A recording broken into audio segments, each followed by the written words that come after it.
Yeah, just wear the beanie. That's it. That's pretty solid. I feel good about that. That's a good way to start this. Get the attitude up high, you know. Good trade 2 J's if you could become Wolverine. Where are you getting all this information? I definitely heard some rumors about it. Are you still going? Man, I get goosebumps thinking about it because it's like you can hear them get. The car, I was going to qualify and I was going to drive it out the racetrack. Just threw the hood over the ditch and longest employee of Knox. You did some digging there, huh? Look, so many of you tried to give me money this year. And if you don't know why, it's because they used my promo code when they bought tickets for their favorite FD event. They put in FD podcast in the little coupon section, save some money. And I made a joke last year that you should give me that money. And I didn't accept any of it. Although thinking back, I probably should have, because I could have bought myself another fancy mic, maybe another rack of hats or something. I don't know. But if you want to be one of those people this year, when you're checking out the coupon code section, use the code FD podcast. Save yourself some money. What's going on, everybody? Welcome back to the Outerzone, the official podcast of Formula Drift. My name is Jacob Gettins, and today we have a fellow Canadian. I think you're the first Canadian on, which is, it's taking way too long. Tommy Lemaire. Dude, I'm so happy that I got another Canadian on. Thank you, man. It's really appreciated. I'm happy to be here. Yeah, I wanted to say thank you so much for the maple syrup. I got to try some already. It's really, awesome. Really good. That's from the family farm then? Yeah, exact. Shout out to my mom. She made it at the Sugar Shack. So yeah, that's pretty cool. And nice. Are you guys running lines in or are you still doing buckets? So she's like half and half. Okay. Half lines and half buckets. But this year she made like, I think 40 gallons. So okay. It's quite good. Yeah. Yeah. My family did a couple years of it. It's not an easy thing to do. People are like, it's very labor intensive. Yeah. It's just a lot of time. It's just like racing. It's all about passion. Yeah, you've really got to like maple syrup to want to actually make it because it's not that it's cheap, but it's very easy to buy. Yeah, exactly. So that's cool. You definitely embody the Canadian side. I feel like we're stereotypes without trying to be. You know what I mean? Yeah, exactly. I will say Americans do the same thing though. Like, they're talking about guns or whatever. And you're like, you're so American. And they're like, and then we talk about poutine and maple syrup and snow and, moose or hockey or whatever. And it's like, yeah. Okay, never mind. We're no better. Yeah, exactly. But, so maybe give everybody a quick rundown. Obviously you're French Canadian, born and raised, in Quebec.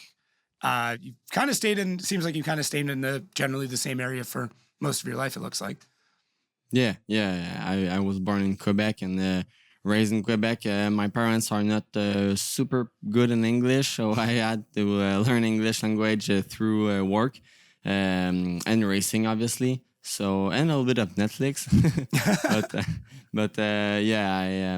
I spent most of my life here, and we were like quite kind of normal people, but we were just like super passionate about racing. So my dad put me in like a go-kart that he put a chainsaw engine on it, and so it was all homemade. I was like 4 years old, and from there it was just racing my whole life. So yeah.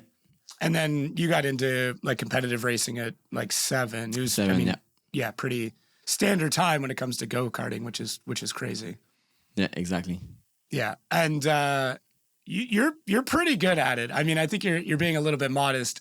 You've got a pretty crazy record when it comes to karts. So I think yeah, it's kind of funny because I think I was kind of better in karting than I am in drifting. But I always have been a huge fan of racing.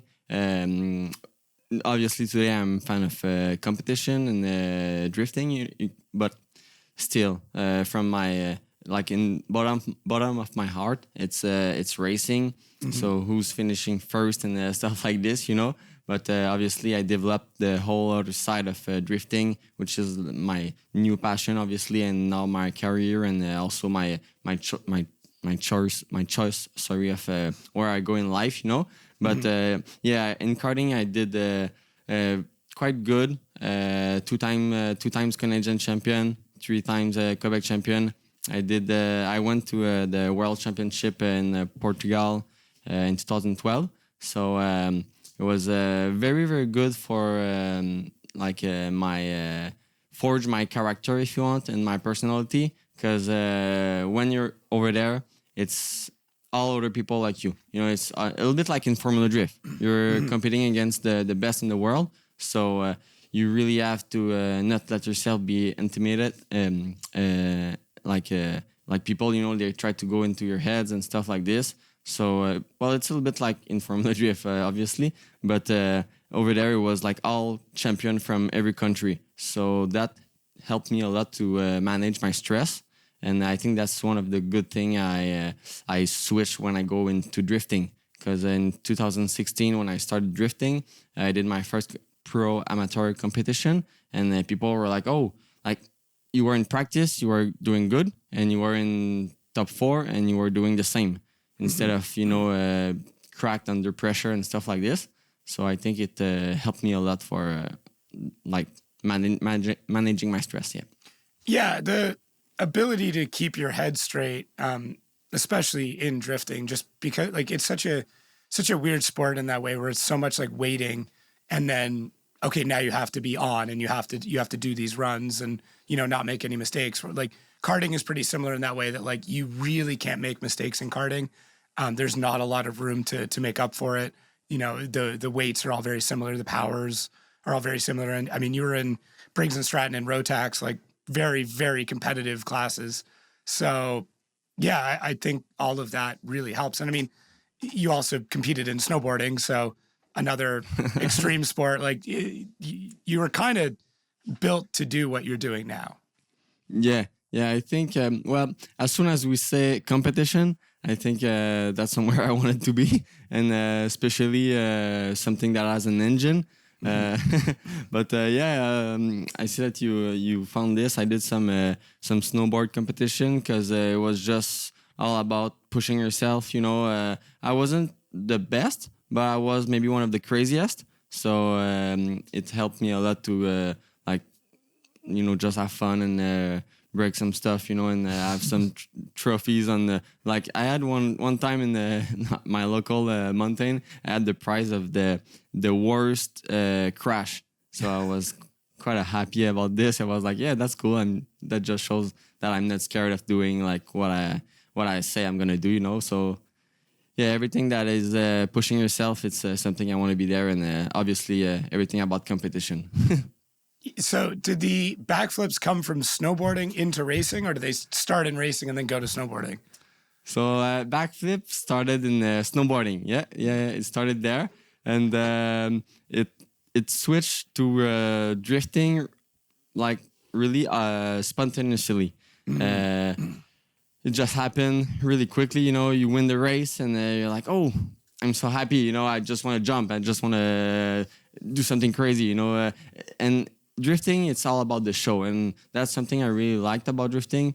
It's like even if you win, but you say to everybody, "Hey guys, go at your house," you know, and like I don't care about you. It's not gonna work, you know. You have to make sure that people are happy, that people like what you do. So it really comes just like this. I did the backflip, and people liked it, and I said, I'm going to do this again for sure.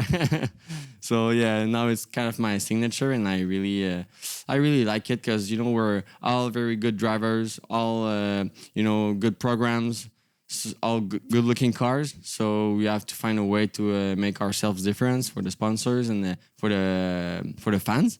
And I think this is something that helps me a little bit.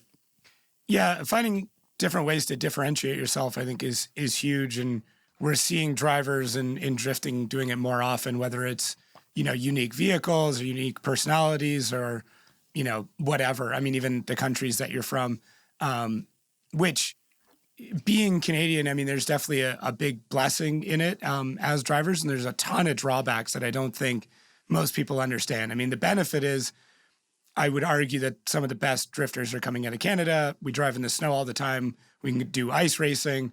There's a decent amount of tracks. The competition level is very high. Like, you know, there's a good breeding ground for drivers in Canada, especially out of Quebec. The hard part is a lot of the sponsorship stuff. And that's like something like I remember working with Riley, and we would send emails, and they'd be like, "Oh, where are you from?" And we'd say Canada, like, "Oh, we don't have a Canadian budget." I'm like, "Yeah, but we're competing in the U.S." And it's like, "Oh, it doesn't matter. You're a Canadian company. We can't deal with you." And it's just so heartbreaking to the point where, I know Canadian drivers that just open companies in the U.S. and that's what they do because it's easier that way. Yeah. I don't blame any of the U.S. company, and I have a good company, U.S. company like D&D.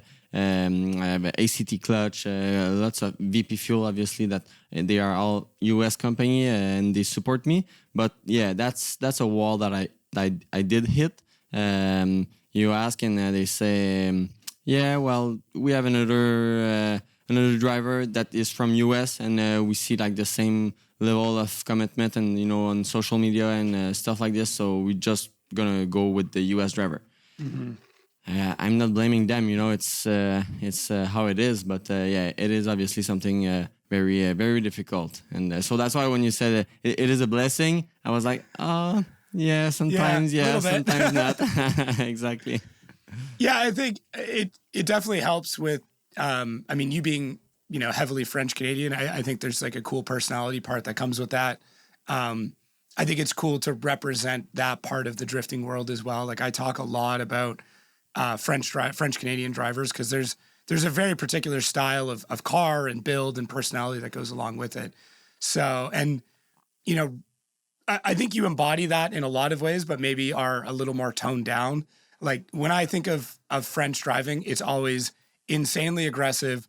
All the cars are obnoxiously loud. Like they're always as loud as they can be. The liveries are always like super bright and flashy, which you've definitely adopted this year. That's a very French Canadian livery.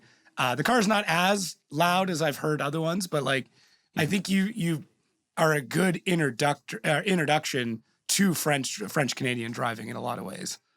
Yeah, I think we have a really great field of drivers in Quebec, and that's something that helped me to become like the driver that I am today.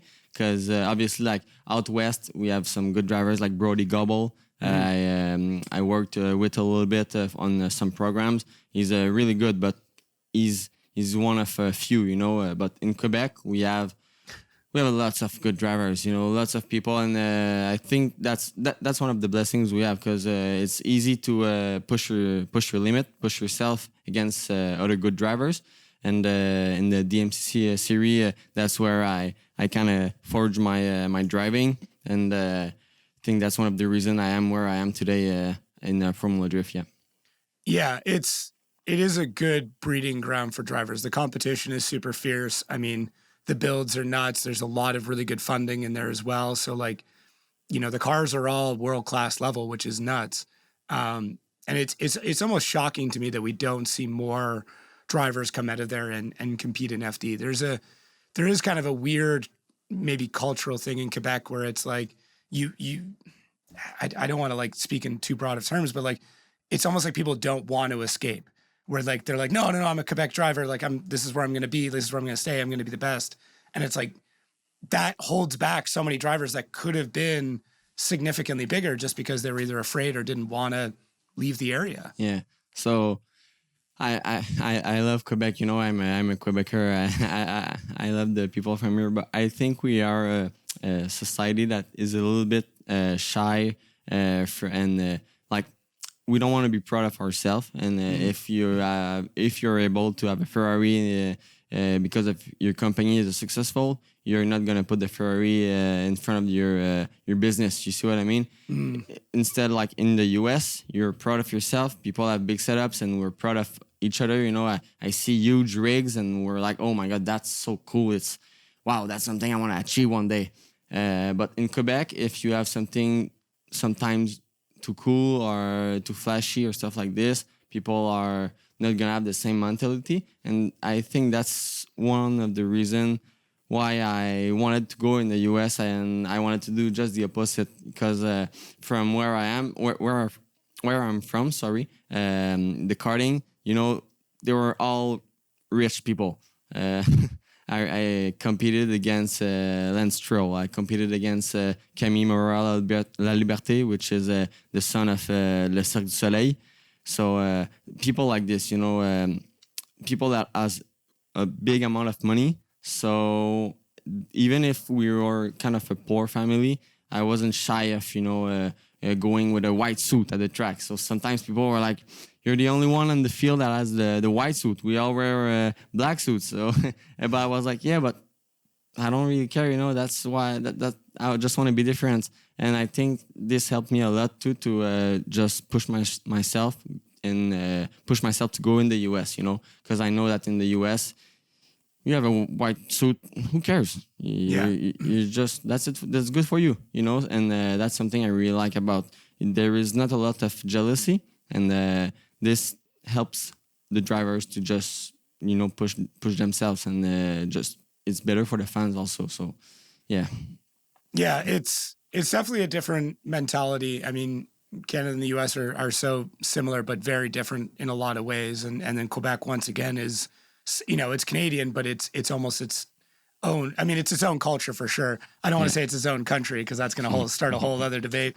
Not on this podcast, but yeah, it's just a different thing. And I think a lot of it's just old European mentality as well. I know, I don't know your parents, but I do know that, they were pretty strict on you as a kid. I mean, if it was one of those, like, if you're going to race, you're going to race. Like, if we're going to put our time and money into this, you're going to do it and you're going to do well.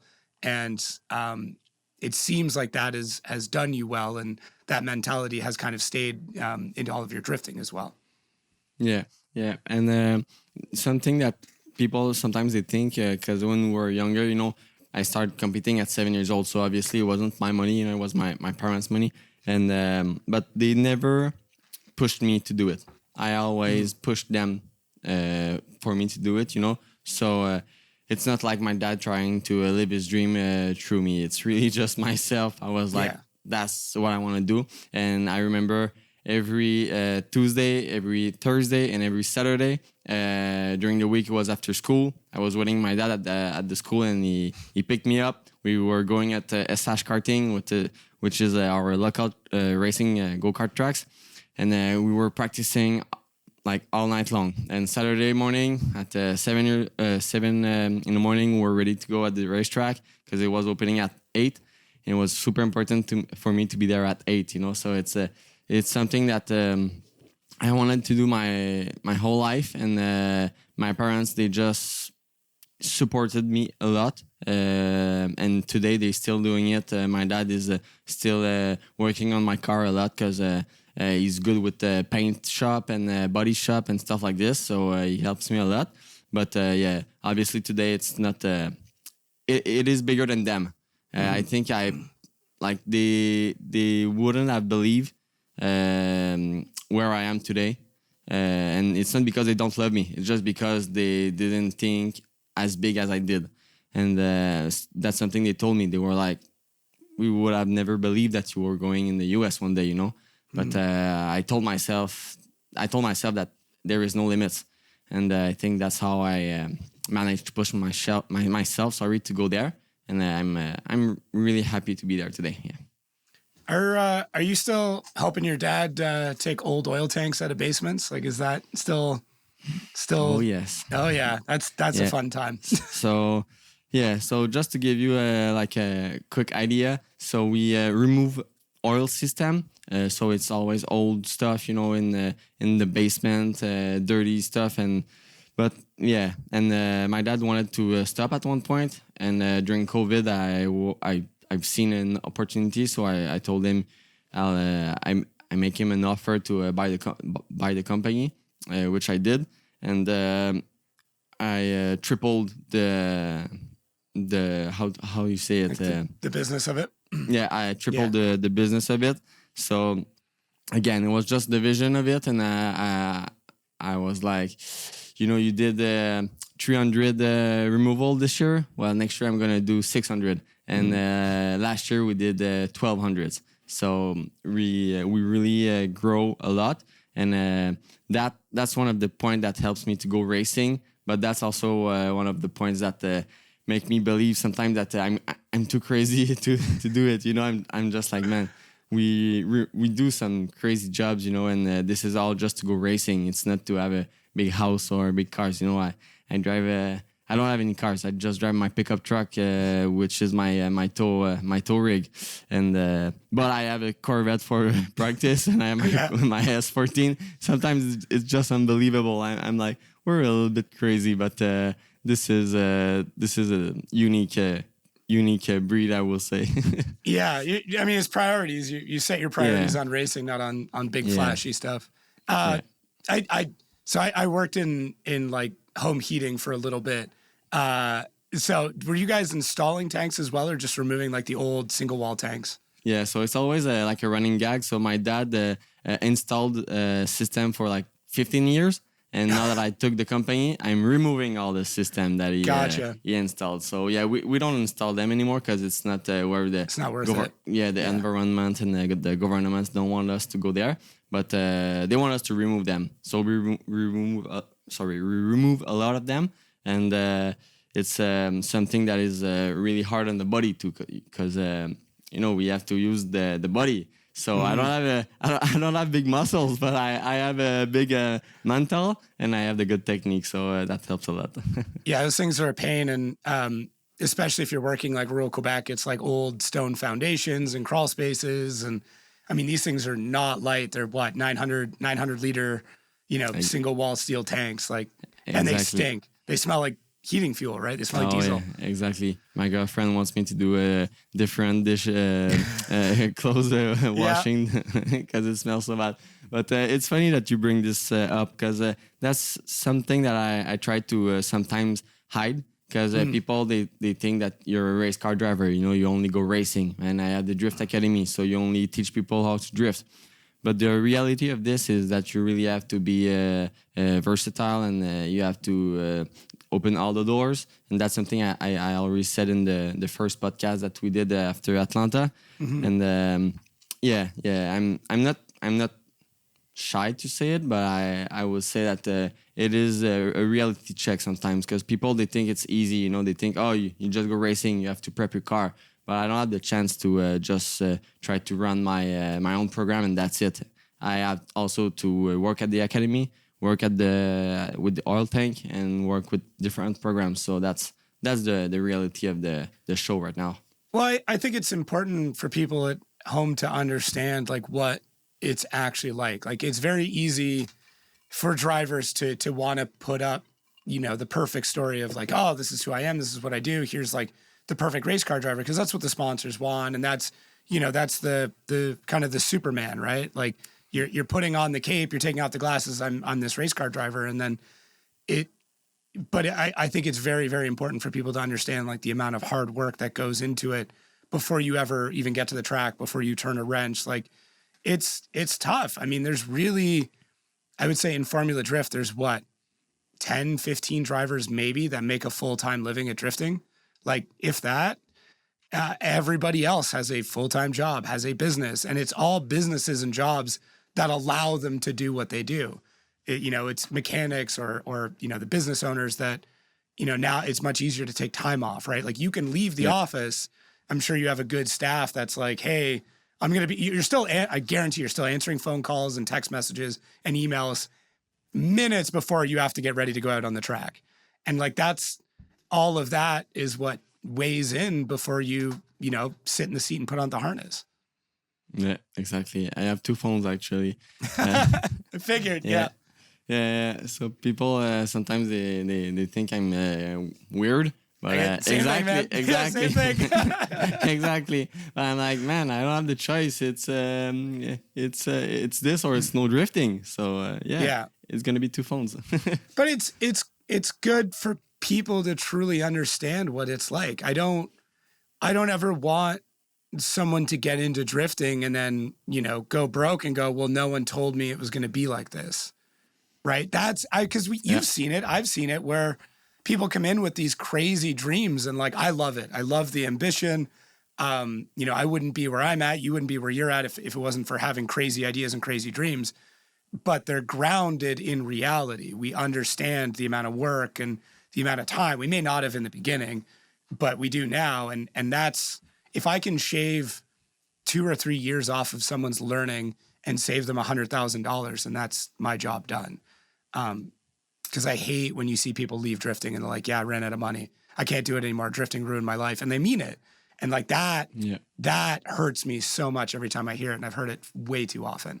Yeah. So that's why at the Drift Academy, I met a good amount of new people, new passionate people about the drifting. And I'm always trying to bring them back to the fun part of drifting, practice, seat time. 350Z, stock 350Z, stock E46 BMW, Miata, stuff like this. Because people, they do example a drift day at the academy, and I'm like, oh yeah, you're good. I see that you've done some simulator, So some people are really good actually, and they're like, yeah, so I want a S13, I want to swap it with a V8, and just like you, and I'm like, oh, you really have to bring this down to just a 350Z, just a stock 240, or keep it simple. And that's something I try to, because I'm doing this. The Drift Academy is more for just to share my passion, because I have the chance to do it, but I want to give other people the chance to do it. And if I can bring, I don't know, like let's say just 5 people into drifting per year, well, it's gonna be enough for me. So I want to make sure that those 5 people, they don't burn themselves. They just have fun. They go at iCar, our local track, and they just drift during drifting nights with a stock, like 1 or 2 set of tires, and that's good. That's the fun of it. And even for myself, sometimes people are like, "Oh, your S14 looks so cool. It looks amazing to drive." And honestly, I have more fun with my 350Zs, or now it's with my C7. It's a stock C7, and I have way more fun with this car than with my S14. Because it's just a seat time car. And what's funny is how full circle it comes, because every time you talk to somebody who's driving really well, they'll always tell you the same thing. I was just having fun. Like I had a ton of fun. I was enjoying myself, and that's why I drove so well. And like, it's the people who almost try too hard that struggle and fail. It's like if you lose touch with the reason why we all got into it, which is this sport is fucking fun. Once you leave that, once you forget that, that's when it's over for you. Yeah, exactly. Yeah, 100% agreed. Yeah, yeah. You have to keep it enjoyable. I mean, and if it starts losing its fun, like step back, like go back and just do a grassroots day or something. Just go bang doors in a beater car. Like that solves the problem really quick. Yeah, exactly. Yeah. So that's why sometimes I ask people like, are you more on the competitive side, or are you more on the fun side, of drifting? Because sometimes people, they say, well, yeah, but you are doing it, so why don't you just go with your 350Z? But the truth is, I live for competition. I know that some drivers, let's say Shanahan, is a driver. I don't know him personally, but he looks like a driver that he needs to compete. He needs to win. If he doesn't win, I would say he doesn't look the happiest, But there's other drivers that are extremely good, but they don't look that they need to win. They just need to be there. They just need to push themselves and have fun. And I think that's one of the key. But I also understand the other side, because I think I'm more on the side of competition. I'm living for winning, and I'm living for competition. I'm living for just pushing yourself. And sometimes when it's just for fun, it's not enough. So I understand both sides. Yeah. Yeah. Yeah, I get it. I mean, that's admittedly why I never got into the competition side, is like working with drivers and being friends with high level drivers. Like I saw what that mentality was like to be great and realized like, that's not me. Like I knew I would be taking up a spot where somebody else who was far more competitive could be. So, and I just admittedly not an amazing driver. So it's kind of like, I know I'm going to get so good and it'll probably plateau there, and I'm totally happy with that. And I don't want to get in somebody else's way. It's really what it comes down to. Oh, that's good. I love the sport. I mean, obviously it's everything that I do now. It's every waking moment, but in doing so, I also understand where I fit in it and is not as a competition driver. I will leave that to you guys. You've got that covered.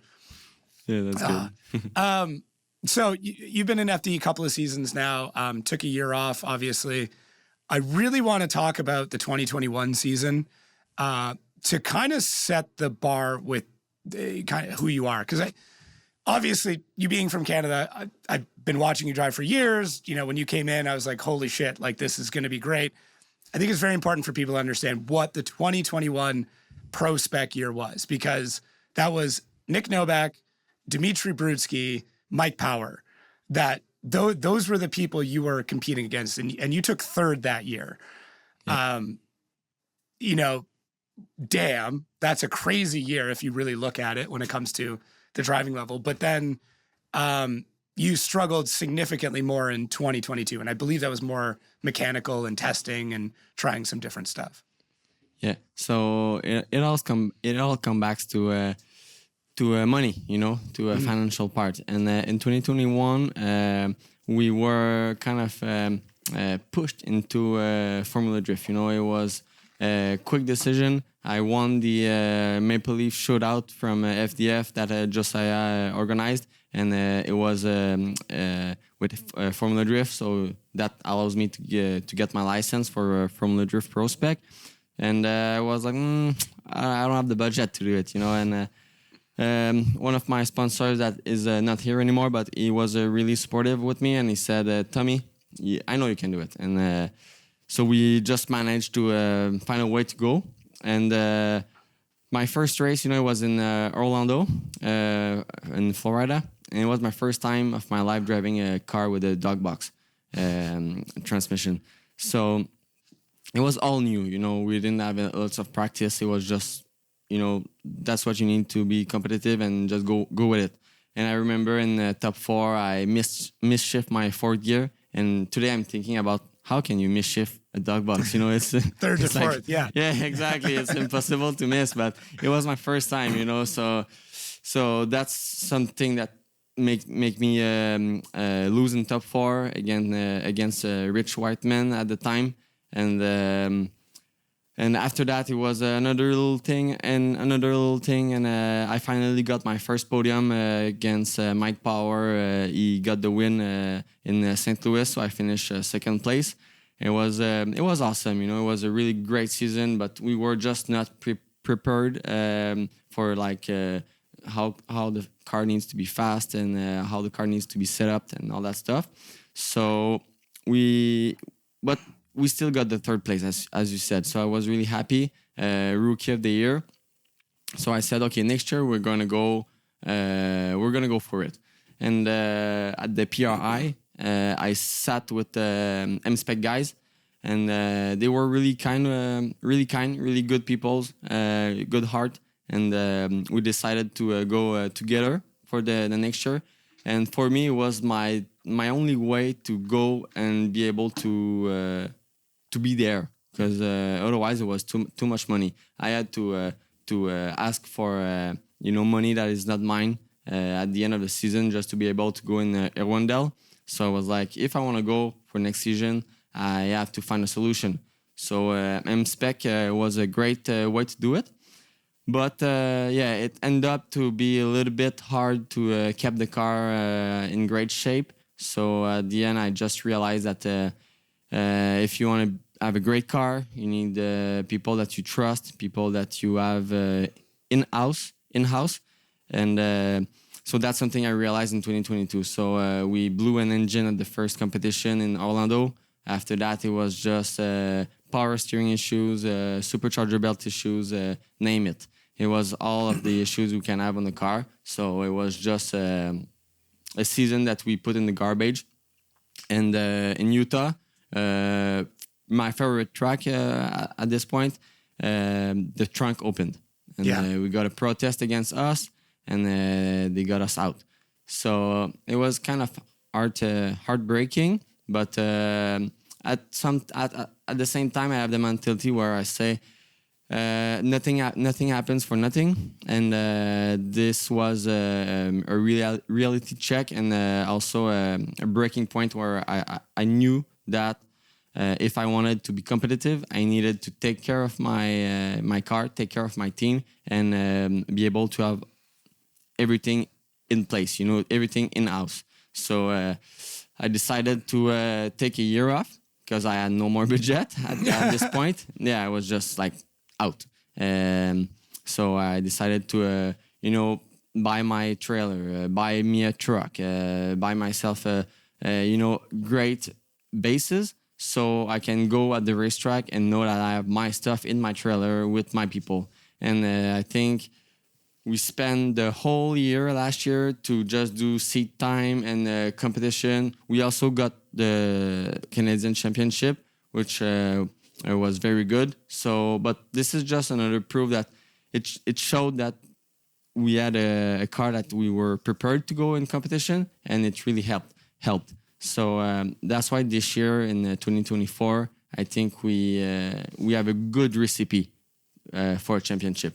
And again, that's something I will always be grateful to the M-Spec guys, because that's because of them that I know this today, and I am where I am today. So I will never say, oh, I'm mad at them or I'm mad at myself. It's just how it is, and that makes me realize that I needed my own team, and I think I'm really happy with it right now, and we're in a good way, in a good shape as of today.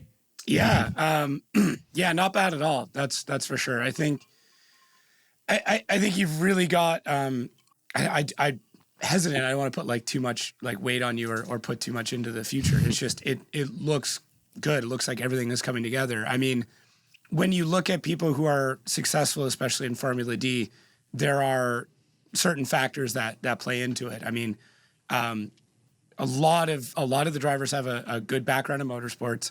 A lot of them have unique personalities. They're good in front of a camera. Obviously, you have to be a talented driver. You have to have something that's unique about you. So you really do embody a great package when it comes to what high-level motorsports is looking for and what we see as success in Formula Drift as a whole.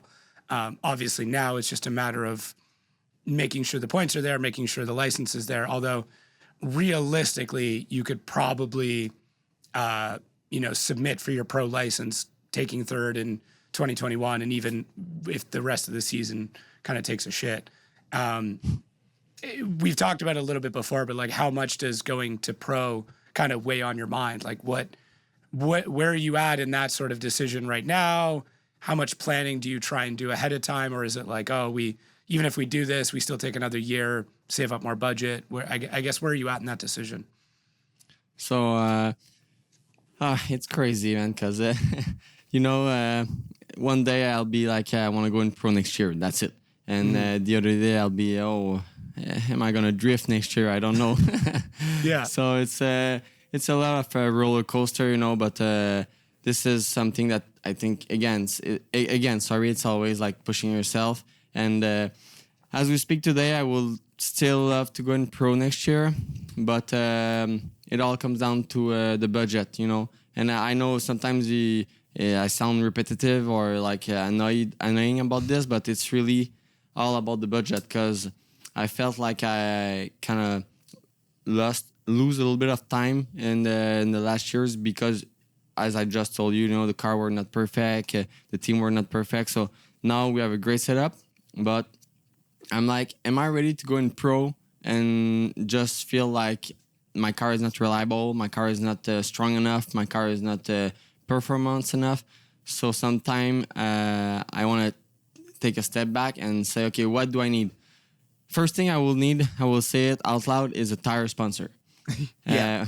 Without tire sponsor, it's not gonna be possible. And sometimes you have to find your limit. And I like to say you make your own limits, but I need to be realistic too, And I'm not shy to say it. I have like $40,000 of sponsorship this year, and the season is already over 100,000. So at one point, it's like, I'm not millionaire. I'm still working, So it's not just like, oh, am I motivated enough? No, it's just the reality. Can I find enough money to do it? So I would say yes. I want to go in pro, And yes, I am motivated to go in pro. But as we speak today, no, I don't have the budget to go in pro. And that's why I need the tire sponsors. And I think with the tire sponsors, this is going to unlock something in my mind, something in my head, in my consciousness that's going to say, you can do it. You can go. Somebody is trusting you, tire sponsor, so you can find the money somewhere. But as we speak, it's just too big at the same time. Yeah. You know? Is there like a number in your head that you would be comfortable with? Like I used to feel like I knew exactly how much budget you would need to operate, and those numbers just kind of keep climbing, to be honest with you. Not the check. Need a tape sponsor. I made the room temporarily podcast scene. It's all good. Because I have my garage with all my stuff, but the internet connection is not good enough. That's all good, man. I told my girlfriend, I was like, this is gonna fall, and it did fall. That's so good. Hey, Chelsea Denofa had like a whole light and microphone collapse on him in his podcast. You're good, man. It's like that's so funny. It's like become part of the show at this point. Yeah, sorry. I used to say that you could do a Prospec year on around $50,000, or little more than 10 grand around. I really don't think that's the case anymore. And I would say that 50 grand is if you don't have any major mechanical failures. You could probably do it, but it's pretty tight. If you want to pay your crew, if you want to not sleep, next, like on the ground, you want to sleep in a hotel, eat decent meals, and expect like one engine failure, I would say Prospec we're probably close to 120,000 now, which is, and the hard part too, once again, I don't want to harp on the Canadian thing too much. Our dollar is only worth 73 cents American right now. Exactly. So, yeah, it does not go nearly as far, and the inflation in Canada is far higher than it is in the U.S. right now. It's pretty nasty. So, yeah, as a Canadian, you're probably $160,000 to $180,000 to do Prospec comfortably. You can do it for less, for sure. You can do it cheaper, but comfortably where, you're not staying in the really terrible hotels or sleeping at the track. Yeah, exactly. So right now we're at 120, and we only are halfway to the season. But I will say most of the budget goes with the preparation before the season starts. So I think we're probably going to end up at maybe 160, but still, it's a Prospec season, it's not pro. So that's why. And that brings me to another place. You said you want to go pro. Well, I thought of maybe with my team, because we're always going dinner and we talk and we only talk about drifting, Yeah. And the point of racing only 4 competitions, 4 race during the year comes on the table, and we were like, well, maybe, because I know you have to pay your full season, but still there's some ways to just do like 4 races, or stuff like this. So that's another thing we said. We were like, maybe we can just do 4 and see, like, with the budget we have, and see where it got us. If we're like at the end of the pack, that's gonna be good to learn, But if we're like we make a top 8 only once, maybe we're gonna be like, oh, all right, we can do it, Mm-hmm. So yeah, that's another point we were thinking about maybe. Yeah, you could also look at doing the kind of the double, like Prospec and pro at the same time to get more seat time. Wow. You're already there. Yeah, that's something I am not. I don't agree with. Actually. Interesting. Okay. Because you want to. Well, do you want seat time? Do you want to have fun, or do you want to win? That's my whole mentality. And for me, I want to win. So I will tell you, it's not possible to win if you do both classes. Because yes, you doubled your seat time, but yes, you doubled your energy spent. You doubled your stress put on the car. Stress put on the engine. So I don't think it's possible to perform at 100% in both classes at the same time. I think it's possible to have more seat time, enjoy yourself more, and you're gonna be like 70% in each classes. But that's not the mentality I go with. I go there 100%. So yeah.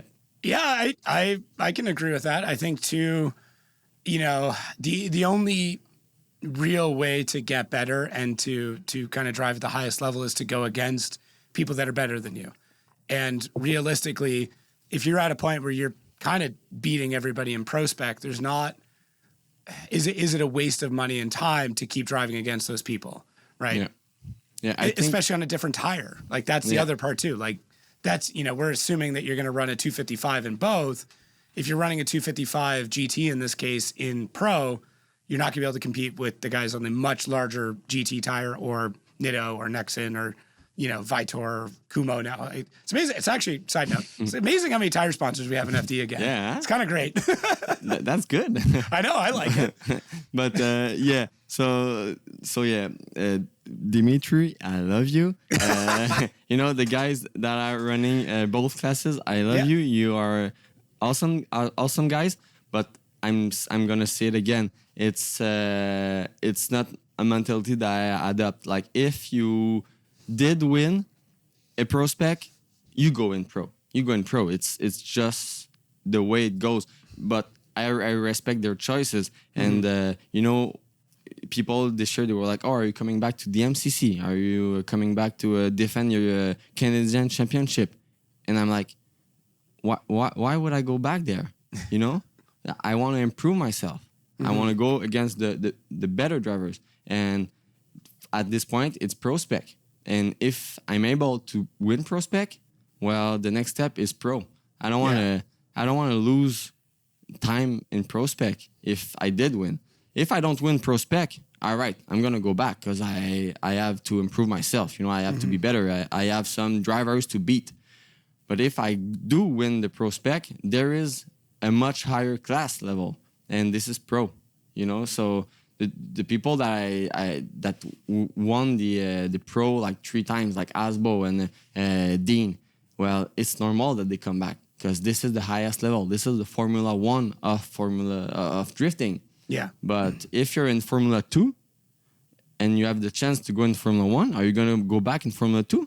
Right. That doesn't make any sense, you know? Yeah. So that's the way I think. But I know some people, they think, oh, yeah, stay in Prospec. But nah. I just go against, you go against the best, you become the best. Yeah, I agree. It's really the best path for that growth. I mean, you've shown it through your career in multiple different disciplines now, and obviously through drifting. And it's just, as you said, it comes down to the budget and making it work. Whether that's tire, financial, everything else. That's the battle that is super hard to beat. I mean, you can drive.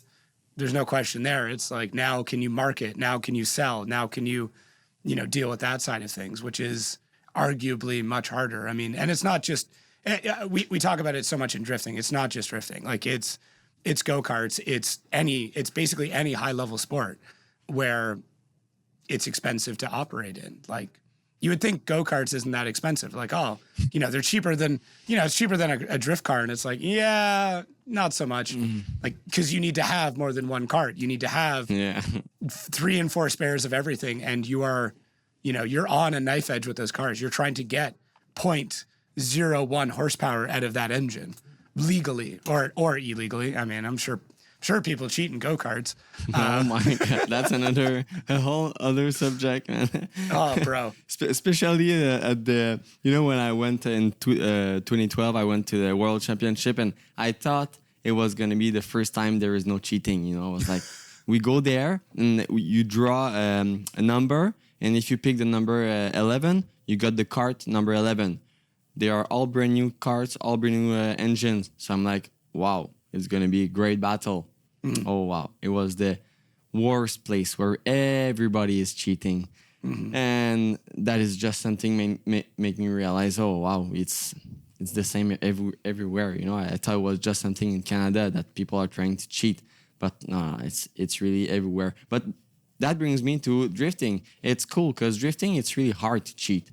Yeah. And it all comes back to driving, In karting, if you were able to cheat, and find the 0.1 horsepower than the other guy, you were able to win because of that. In drifting, you have 700, 800 horsepower. It doesn't make a lot of difference. It's just how you set up your car and how you drive. And obviously there is some way to cheat, but that's not really something I'm focusing on right now. I'm focusing just on driving and setting the car. So yeah, that's something I love about drifting, because everybody is always like, oh, it's a judge sports, it's hard, it's not correct, it's hard, blah blah blah. But at the end, like in karting or in the Porsche GT3 or whatever, it's always like who's able to cheat and who's able to cheat without get caught. Yeah. So. I think they all have their pros and cons, but I think drifting is just evolving very, very fast, and it's in a good position right now. Are you looking for awesome FD merch? Maybe even your own hat? I don't know. I know it's warm right now, but it's not always going to be. You can head over to shopfd.com, use podcast24 at checkout, save yourself 20%. Yes, you can save 20% on one of these bad boys. I'm not going to lie. It's not the best in hot weather, but it's actually not that bad. Wicks away some sweat, super high quality. Absolutely love the way that these turned out. So if you want to support me, head over to shopfd.com, use that podcast 24, save 20%, grab yourself a hat. Yeah, I've asked Kevin like a lot about cheating, and a lot of it's like off the record. And the stories that I've heard, a lot of them come back to him like, yeah, but did it even help? And he's like, no, it didn't. It was just stupid. Like they thought they were getting some sort of advantage by doing this crazy thing. And I'm like, I don't see the advantage in this at all. Like, I don't understand how this was going to help you. So it's like that's the thing with drifting, like, because it is judged, like you have such human eyes on it that even if you were to find something that was so over the top better than everybody else, it would be so apparent that like we would I feel like we would know, because everything is being watched. That's the entire idea of the sport, is to have 3 people dedicated to watching you drive. So you start seeing something that looks weird, you're going to find out pretty quick. Yeah, exactly. And I think if you're focusing on this small stupid thing that is cheating, you're not focusing 100% on your driving, on the other drivers or stuff like this. So yeah, I think you really need to be 100% mentally focused on your driving and on the track and stuff like this, because let's bring this back to the last round in New Jersey. I lost my supercharger belt, and it was nothing, but still we looked the footage after that, and the first thing I said to my spotter when I finished my chase run, against O'Sully, it was I wasn't hard enough on the gas. I was scared of losing my supercharger belt, and it got in my head, and that's not the only reason why I lost. Obviously, he was just better than me at this time, at this place, at this race, and props to him. He did just an awesome job, but still, that's the first thing I said, and I was like, oh, you know what? I wasn't 100% mentally present. I was just focusing on some stupid stuff, like my supercharger belt. So that's something I'm still working on, and that's something that I think it's really important to work on. I will say you're pretty good at driving vehicles that are not mechanically perfect. I mean, you took second place in 2010 with 3 wheels on a go-kart. So, oh wow, yeah, yeah. I'm just saying you do know how to drive around a problem, sir. That's so funny. That's one of my favorite story that my dads love to tell people. Yeah. He was so proud of this. He was like, yeah, he did finish the race with only 3 wheels, And at the end, I got disqualified because you have to go on the weight balance with your cart and yourself, but remove the wheel. The wheel is 6 pounds. You were underweight. So I got disqualified because of this. Oh, that's kind of funny. But I got the standing ovation though. Yeah. Yeah. I was like, I'm gonna finish this race. The car is gonna be wrecked. The whole chassis is gonna be like cut in half. But I'm gonna finish this race, and I did it. But the reality of it is that you have to you have to pass the weight balance, and I didn't do it. Yeah, you it can't was just funny. run out on track and pick that wheel back up, or all the metal shavings that came off while you were grinding it through the last few corners. Yeah, Through corners, yeah. That was a really good story. That I gotta say I almost forgot it, but you're good at bringing this back. It's my job, man. It's my job. That's I try to bring up the fun stuff wherever I can. So it was a fun read. It got written about quite a lot. It wasn't hard to find. So I made like a newspaper, a couple of different interviews. Yeah. You're a little mini celebrity there for a bit. Yeah, yeah. Let's say it like this. Yeah, it's all good. It's all good. So admittedly, I don't know if this is going to come out before St. Louis. It'll probably come out after. But what are your thoughts on that track? I mean, you've done well there previously, obviously, but is it a track that you like? Is it something you're like, we just get through? What are your thoughts there? So it's funny because like, to be really honest, I don't know if I should be maybe less honest, but I would say, to be really honest, the only tracks that I love in Formula Drift was Orlando, which we don't go anymore, Arundel, which we don't go anymore, and Utah. So yeah, so to talk about St. Louis, it's a small, short track.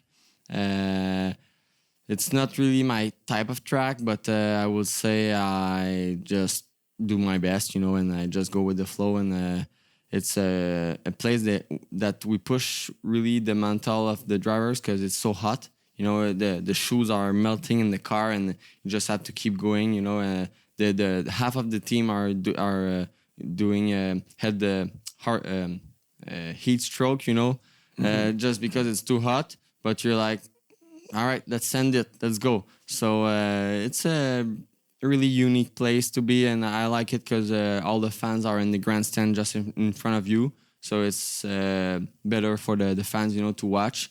But for the technicality of the track, I think it's small. I prefer the old one before my era. Maybe back in 2015. But yeah, it is what it is. I'm not complaining about this. I'm just saying because you asked. But I'm just gonna go 100%, and I'm just gonna try to put some rubber on some doors because I obviously have some fights that I want to keep doing. And just prove myself a little bit more. I know that I can do it, but I still wanna do it. It's a thing to talk about it, but it's another thing to do it. So I obviously want to do a podium because I want to keep the first position in the championship. But that would be great to go against like O'Sully or Brudski or somebody like this, and just do like a crazy battle, something that is gonna stay in the books. Yeah. Yeah, I mean, I think your track choices definitely reflect the tracks that you kind of grew up driving. I mean, even Saint Eustache, or, you probably did a little bit of Shannonville, but not a ton. iCar, like, these are all very quick, high speed entry, big sweeping turn tracks. Like that's kind of what you cut your teeth on. So the fact that those are what you're looking for makes a lot of sense. I mean, Utah is a perfect fit for your driving style because it's very similar to what you do at iCar, right? Like it's scary how close that track layout is. But yeah, I think I've said it. I mean, I think you and O'Sully are two drivers to really look out for. Two drivers that are young, have put in a ton of time, good on camera. It's just very good driver packages altogether. So I would love to see you guys go head to head more. It was sick seeing it in New Jersey. Because same thing, like as much as you guys are hyper competitive, it looked like fun, Yeah. And that's something I'm gonna say about O'Sully.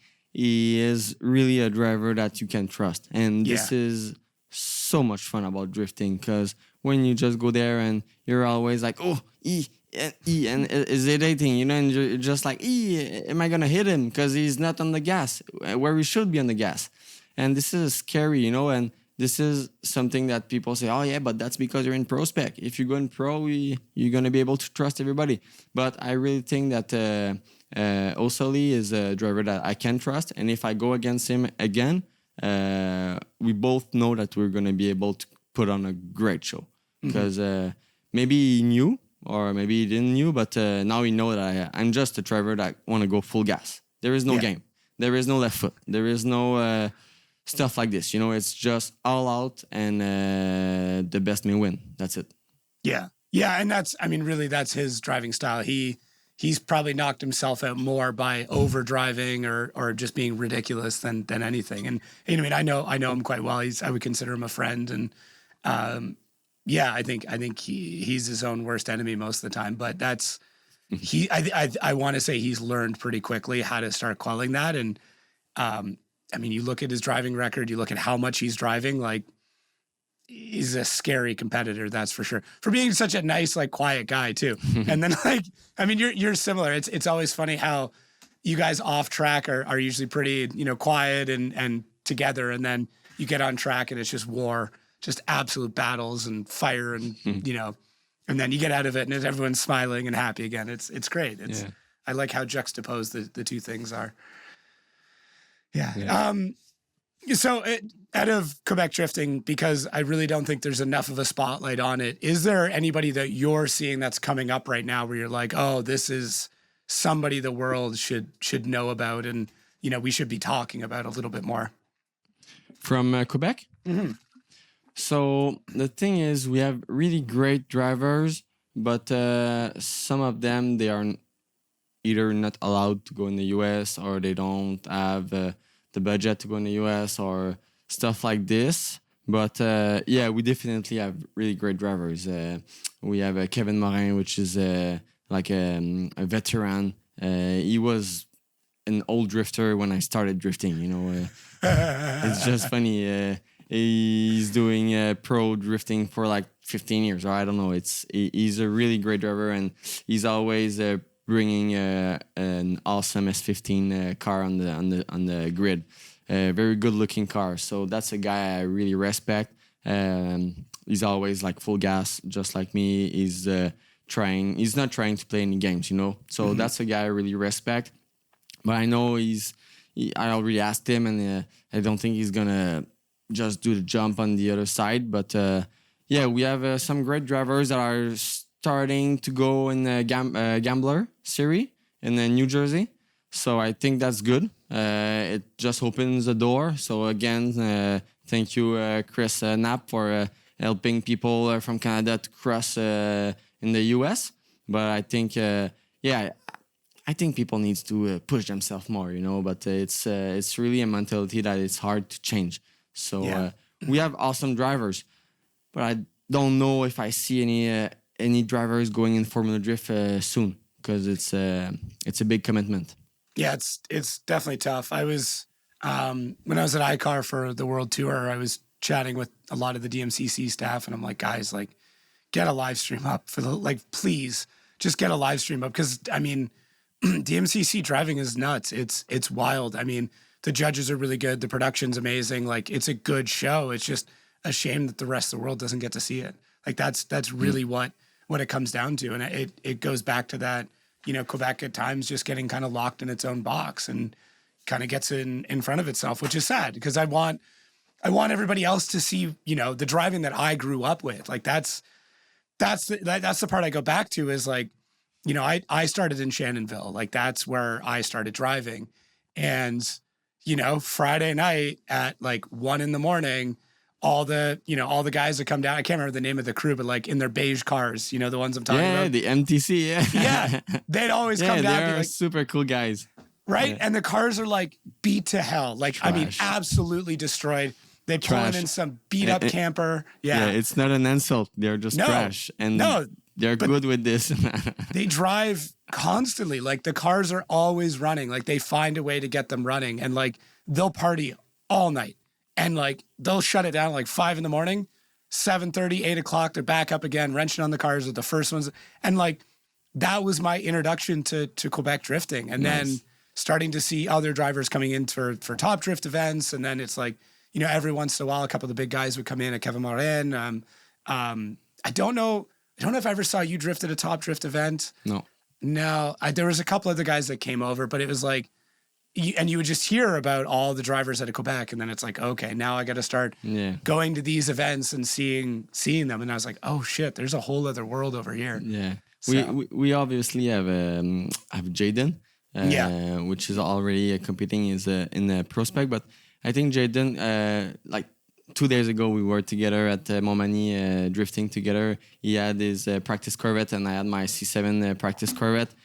So I was trying to teach him, help him a little bit, coach him, on the driving style and stuff like this. And I think maybe not next year, but maybe in 2 years and more, he's gonna be a contender. Yeah. And this is really just being honest, because I could say, oh, he's gonna win next year, but I think that he needs to mature a little bit, just develop his stress managing and stuff like this, because he's able to give us a 90+ point run. Yeah, That's not difficult for him. He's a really good driver, but it's all comes down to, can you manage all the eyes to be on yourself and just do the same run and put more grip to your car to be a bit faster and don't do any mistakes, because that's really what makes a difference. Also Lee and myself, I think we were extremely fast in New Jersey. So if we would have put maybe say 5 or 10 more pounds in the tire pressure, it would have been way easier to go to the wall, and just dance with the car. But at the end, what makes you fast and good? It's be able to push yourself and push your car at the limit. So that's something that Jaden, I would say in 2 years is going to be a real contender, and he's really young. So I think right now it's the time to shape him to be a champion. We also have Josiah. So Josiah is not competing in Formula Drift right now, but I think he's competing in as high level than Formula Drift. So Driftmaster is and whole other championship that is crazy. And I think that those tracks are more his style and my style. It's more like fast track, full gas, lots of grip, big tires. But so I think Josiah, when he's going to be ready to do the move, or maybe he's going to stay there, I don't know.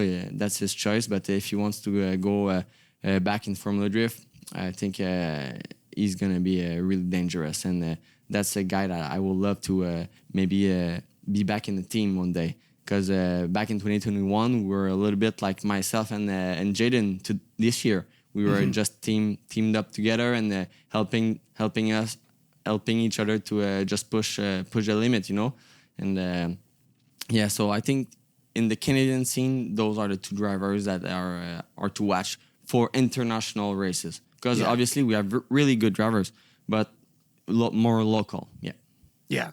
I really like the story about the first time you and Josiah met, that he popped an engine and you and your dad basically were like, without even knowing him, were like, hey, here's a brand new engine, just use it, and if you need it, just use it, and whenever you have time, just give it back to us. Yeah, that's so funny, because you would have asked me when was the first time? I didn't remember that, but that's true. It was so spontaneous. Just hey, you need an engine? You're a driver that compete against us? Hey, let's take my spare engine. Let's go. Take it. Put it in your car. You're going to have 300 less horsepower than you normally run, but who cares? Just do it. Still running. He did it. So, I think we have a really great relationship, and we have the same mentality, and we go along really well. So I respect the guy, and I think he also respect me. Yeah. Seeing some U.S. drivers now and Canadian drivers going over to Driftmaster has been super interesting. I mean, I'm a fan of all drifting. I mean, I watch that. Watch FD Japan. Started watching some stuff. In Spain. I'm trying to keep my finger on the pulse of everything. I had a lot of discussions. I was at Gapville last week with you were there. Even Driftmasters drivers were asking me like, okay, what do you think? Like, what's the comparison between the two? And what do you think of this? What do you think? Like, it's tough because it's still drifting. It's very different in a lot of regards. And there's like benefits and drawbacks of both. A couple of the points, I'm curious to get your thoughts on it too, but a couple of the points that I landed on were Drift Masters definitely has more transitions, and we see the drivers that come out of there are phenomenal transitions. Connor Shanahan. Like, what makes Connor Shanahan an amazing driver? His transitions. Like, that's, bar none. But with that, they have so many zones, which is great. But what I was noticing is you do see more mistakes because there are more zones. And you have more room to fix those mistakes or to catch up, or you can miss part of a zone or all of a zone and still have a really good run. Whereas in FD, because we are running less zones, you have to be perfect through everything. So we are asking for absolute perfection all the time. Whereas it seems like in Drift Masters, there's still those runs, don't get me wrong, but because there's more zones, there's more likely that something's going to happen, or you have more area to make up for it. Yeah, exactly. Well, at the same time, I think it's good to have more zones because it's just allowed yourself to, make yourself a little bit better or less better than the other drivers. Because at one point, sometimes, honestly, the judges in the Formula Drift, they do a crazy job. Because sometimes, even myself as a Prospec driver, I'm like, man, I don't know who just won. It's just so tight. It's just so perfect. So it's really hard. So that's why sometimes I think for maybe the fans' eyes, it looks a bit easier to understand in Drift Masters because, as you said, there's so many zones. So it just allows you to say, oh, yeah, he missed this one. He did miss this one. Where in Formula Drift, there's like 3 zones. So you're obviously going to fill those zones. But you're not going to be as consistent or whatever, or not hard on the gas. But yeah, I think the Drift Masters, it's a different commitment on the speed. I don't know if it's because of the live stream, because obviously I never go there for real. I've never been there as a spectator, but man, they look fast.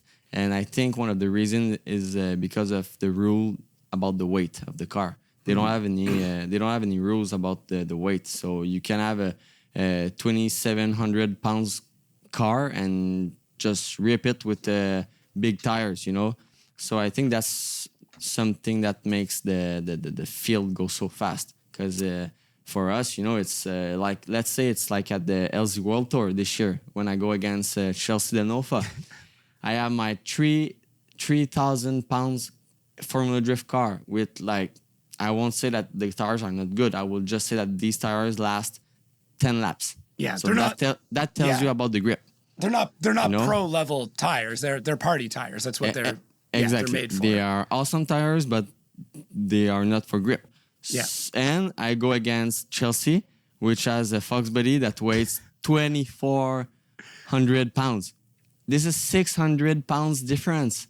So you can see just right in this battle the difference with a Formula Drift car and a Drift Master car with the weight, and how it affects the grip and this transition with the speed and all that stuff. So I don't remove any talents to any drivers. I just say that it really shows you the difference with those two series. So I will say, hey guys, in Formula Drift, why don't you go back in a big track, with more zones? But at the same time, I don't know how we would do 2 laps, because even in New Jersey, I was doing 2 laps and I was done with the tires, no more tires. Yeah. So it's. I mean, I think on the note of tires too, like they're running far stickier tires. Like I got to see 140 treadwear Valinos at Gathville on Simon's car on an FD or a DMC, a Drift Masters Pro car, really, because that's a mirror Supra of his other Supra. And like, dude, I posted a video on TikTok. I was like shoving my thumbnail into the tread, like I was like pushing on it, and it's like it's so different, and you don't have to run as much toe in. You don't have to run the same suspension setups. You're not maybe as concerned about some of the rebound controls or a lot of these like technical suspension things, because the tire can make up for a lot of that. Whereas we're all on a relatively close sticky tire that's not as sticky as what they've got over there. So you're trying to dial in every single bit of it. I've heard of, Drift Masters drivers running 20 plus pounds, which is unheard of in FD. No. Like if you're I don't want to give away like people's secrets, but like there's a lot of single digit. There's single digit running fairly often, if not low teens. And it's like, if you were to say to somebody in FD, I'm running 23 pounds of pressure, they're like, what are you doing? Mm-hmm. Yeah, and we're like, you BS me. Yeah, exactly. But that's the difference, right? I think that's one of the biggest differences, especially with the way the cars move too, is like FD cars are very twitchy because of what we've had to do with progressive toe and static toe and, all these very deep dive nerd things. But that makes the cars, I wouldn't say harder to drive, but different, a very different experience than something that has zero toe, but has a 160 tread wear tire. Yeah, exactly. You really have to work more on your setup to get where you want to be. Instead of in Driftmaster, you just go like, all right, let's put the car as straight as possible and just remove the tire pressure until you have enough grip. It's that's the simple version of it. I know there is lots of suspension setups and stuff this, but still, it's like the quick version to say it. I would say that the best way to compare it, if you want a very easy comparison, is look at the run-ups. Whereas in FD, guys are blowing the tires off before they even leave the chicane. Yeah. In Drift Masters, they're not. Like it's a legit drag race where it's not crazy. As often. Yeah. Yeah. Sometimes I'm like, what? When I see the inboard, just Josiah's Corvette, I see the inboard and he goes like third gear, fourth gear, full gas, and I'm like, huh? What is this? Is this like a drag car or what? What the hell? Yeah. And I'm there with my my S14 and I'm just trying to put the power down and it's impossible. So yeah, it all goes back to the tire. So yeah, that's good. Yeah, and it's I mean, neither is better or worse than the other. It's just different. These are the regulations that we have, and like it's what I think is cool too. It keeps the debate going, keeps the conversation going. Yeah. Like I would love to see a unified rule set across the globe, but I also really don't. I want someone to do something that we're not doing, so I have something to look at and be like, hey, let's talk about that, whether we like it or not. Yeah. We could chat tires all day, but it's don't start me with this. I know. I know. I'm gonna talk my way out of a job is what's gonna happen. Exactly. Oh, that's so good. Oh man. So what about Utah? You talked about liking Utah. Obviously, there was the trunk incident, but that's a track that's much more up your alley. Yeah, so I don't want to jinx myself, but so I'm going to touch some wood right now. But obviously it's a track that I like because you just have a good run-up, so you have time to feel like the speed, to have more adrenaline, to also make a difference with having, let's say, big balls and not enough balls, Yeah. So that's another point because it's good to be technique and to be just perfect on the box and all that stuff. But I still like the raw aggression of the driving. You just go and you go all out. 100% run. And sometimes with small tracks, it's easier to be like ooh, like fancy with the car, and it looks good. But in Utah, you just have to go all out and. If you're not fast enough, you're just gonna get gapped. And at the end, people are like, "Oh yeah, I don't want to get gapped." Yeah, but just drive your car fast, Yeah. Don't be shy. I will say shy, but that's not what I want to say, Yeah.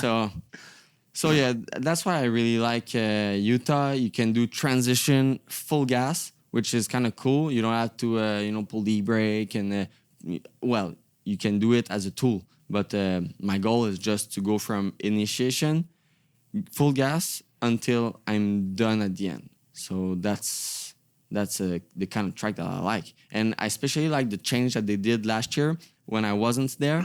They changed the second bank into an Outerzone. Mm-hmm. So this is really just all out, and all out at the end. So this is really cool. So yeah, I hope my car is going to be reliable in this one. I hope everything's going to go well because I really want to battle good drivers on this track. Yeah, I think there's been a lot of conversation. I mean, there's constant conversation about how to make drifting better. I don't know if I talked about it here or not, but one of the conversations is about like inside clips and how inside clips almost make tandem worse because you have to pinch the driver off, right? Like the chase driver, it's almost impossible to chase on an inside clip. But when you're running all outside zones, it's fine. And if you set the track up correctly, you can almost run all outside zones. Not every track's going to do that. I've been having a lot of conversations about what if we ran an inside zone? It sounds a little weird, but instead of setting up the line or the zone to be where your rear wheels need to be, you set it up so it's where your front wheels need to be. There's similar things like with Initiation Line and Drift Masters and a few other series. But it was just something I was thinking of, like, you know, imagine in New Jersey coming, let's say like halfway through the second outside zone, instead of keeping that all the way around, you had to then drive the car in and have the front wheels along the grass for a section, right? Yeah. And then you transition out. A different way of doing it. We wouldn't have to worry about, you know, smoke off the tires. I don't think we'd have to worry about some of the other problems. And you could actually stack the cars up in a very similar way that you do the outside zone. Yeah. So it's a little bit like what they tried to do at the LZ World Tour. You know, they were trying to make the track doable for small horsepower and big horsepower car. So they changed all the Outerzone to put inner zone. I think it's a great way maybe to have more proximity. But at the level where we are not supposed to change the track to help the driver. We're supposed to make the track just faster. And what the crowd wants to see, yes, they want to see close battle, but you're in Prospec or you're in Pro, that means you are supposed to be able to be close to the other driver. You know, so I will say what the fans wants to see is you just going through the pedal, through the floor with your pedal, you know, just smoking the tires, just full gas. And this is something I like, you know, when I just hear I see my data log and I see, wow, that's full gas all the way. This is cool, you know? And I think the fans, they love it because if you're just like, whoop, whoop, whoop, you know, playing, dancing always, at one point, it's just, you know, you can do this in a grassroots competition too. You can just, you know, play a lot, you know, and be tricky, twitchy, you know. But if you're, well, it all comes back to a little bit the style that we talked about for Driftmaster, you know. You just have to go full gas. Mm-hmm. So I know I repeat myself, but yeah, I like the outer zones because it just allows you to, you know, be on the edge of the track and be hard on the gas. I'll say that.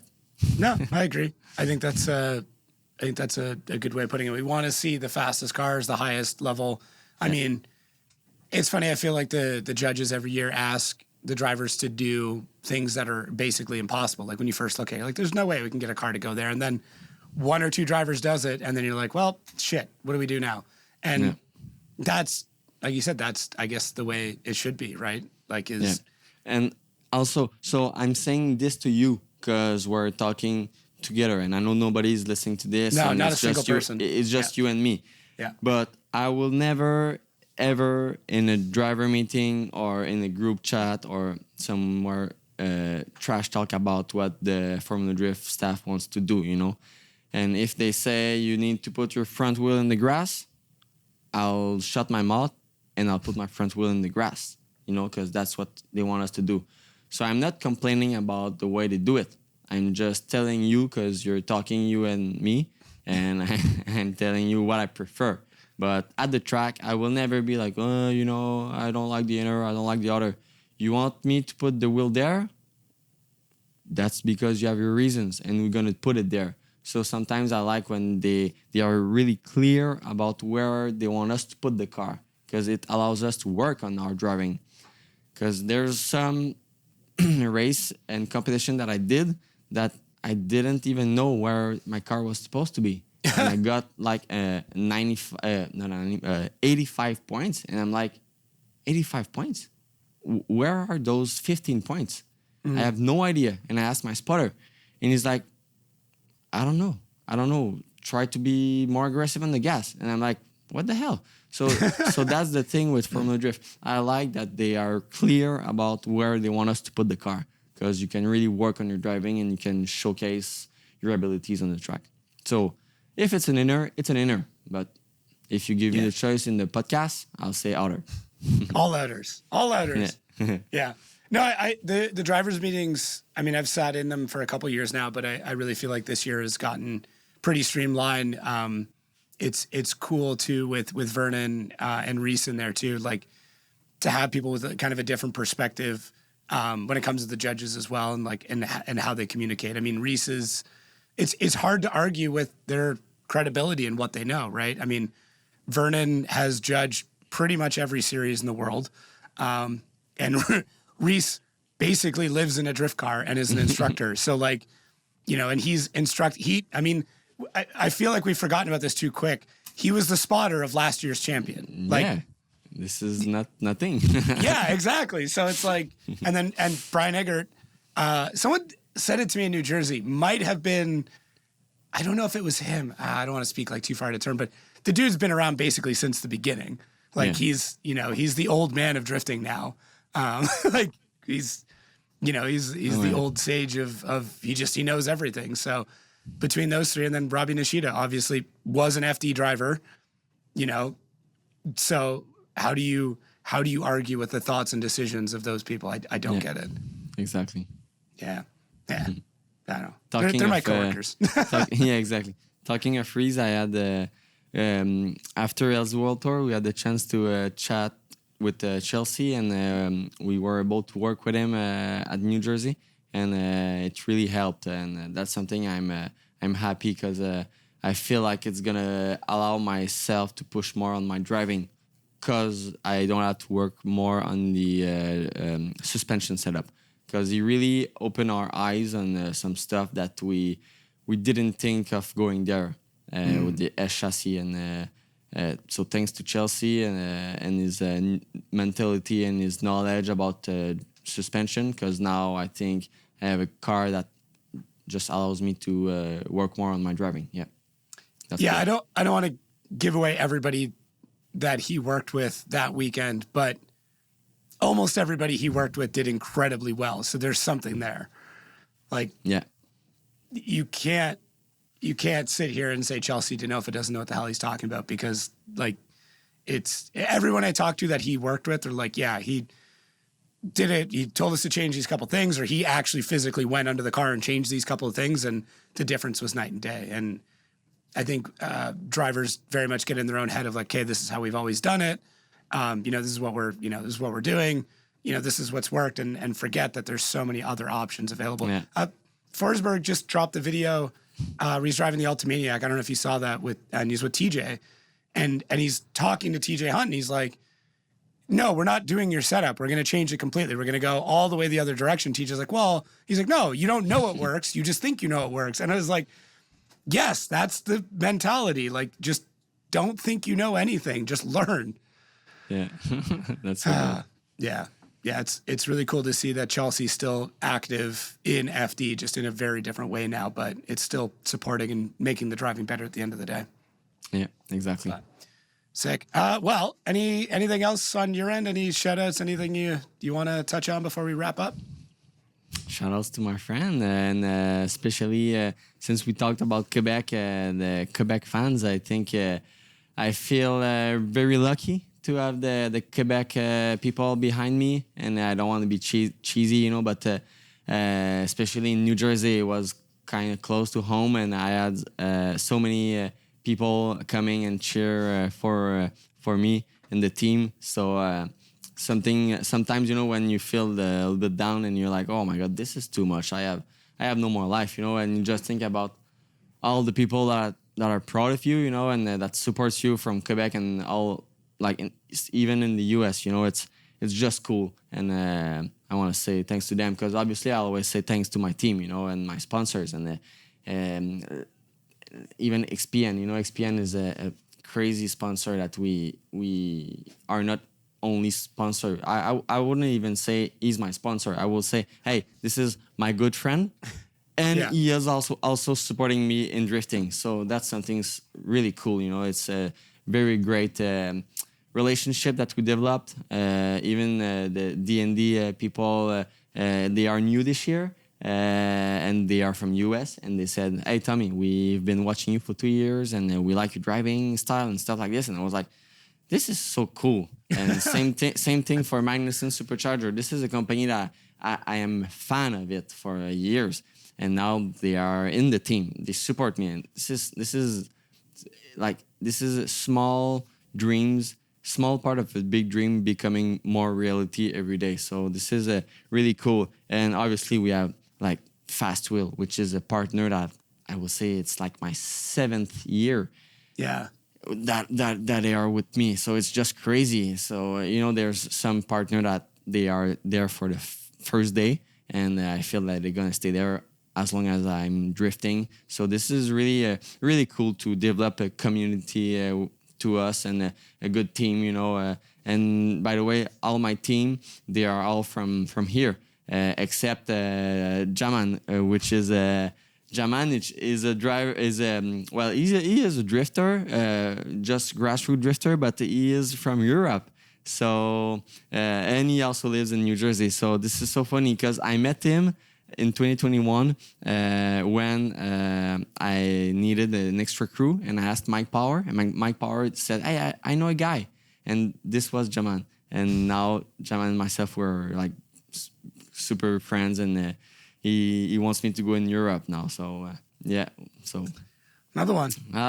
lots of stuff and lots of fun, and yeah, thanks to you, my friend. It's super cool to be on the podcast. It's another part of the dream becoming reality. It's really cool.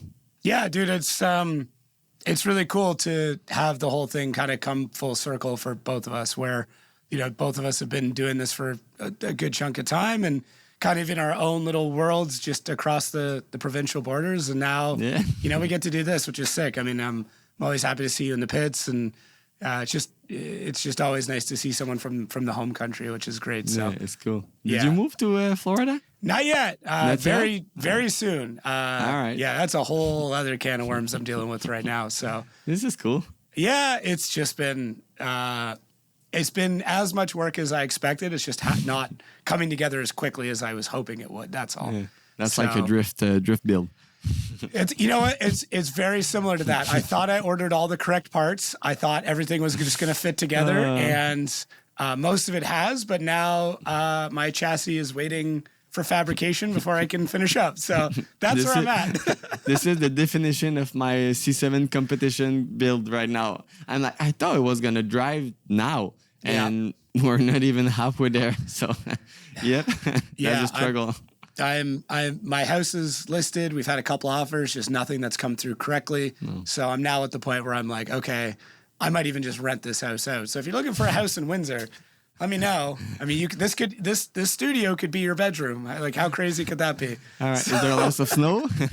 No, like Windsor gets like no snow. It's great. I will say let's go snowmobile or ice drifting, but no. No, not here. I mean, you could. It's not far. I mean, I did it up in Muskoka, so and just Gravenhurst. So I mean, you could easily go 6 hours and be ice drifting.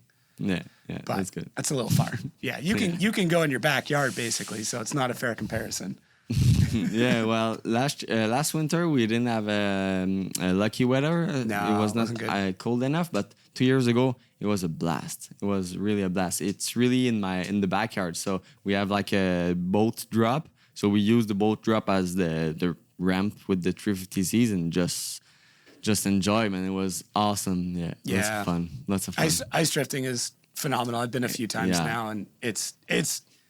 I wouldn't say it's better than asphalt drifting, but it's very close. It's fun for a different reason. So in terms of fun, it is more fun than asphalt drifting because you just think about like drifting, and when you stop, it's because you're tired with your eyes. You know, you're just tired of being focused on the track. You're tired with your arms. You have back pain, you know, because you're just in the same position for so long. So this is crazy. You know, this is not drifting normally. So yeah.